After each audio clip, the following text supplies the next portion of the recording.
Pemirsa, bencana tanah longsor terjadi di Desa Pinang Mas, Kecamatan Sungai Pinang, Ogan Ilir, sehingga mengakibatkan dua rumah warga terancam rusak. Nah, semalam banjir, ini hujan besar nih, lihat.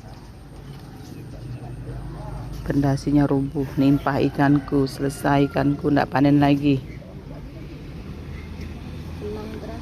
Kenangan terakhir ikan aku. Kenangan terakhir ikanku.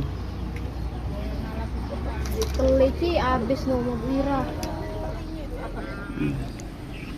Inilah video amatir pas terjadi longsor di pinggiran Sungai Buri rumah warga.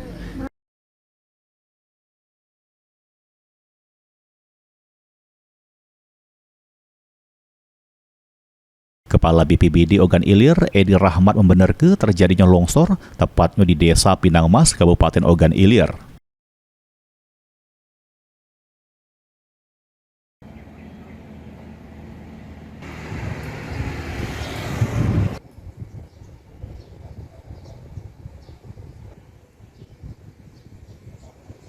Diketahui longsor disebabkan tingginya curah hujan yang mengguyur wilayah tersebut jero beberapa hari terakhir.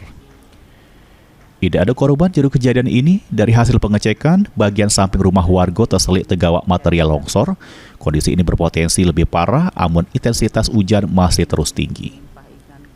Ahmad Romawi, PAL TV.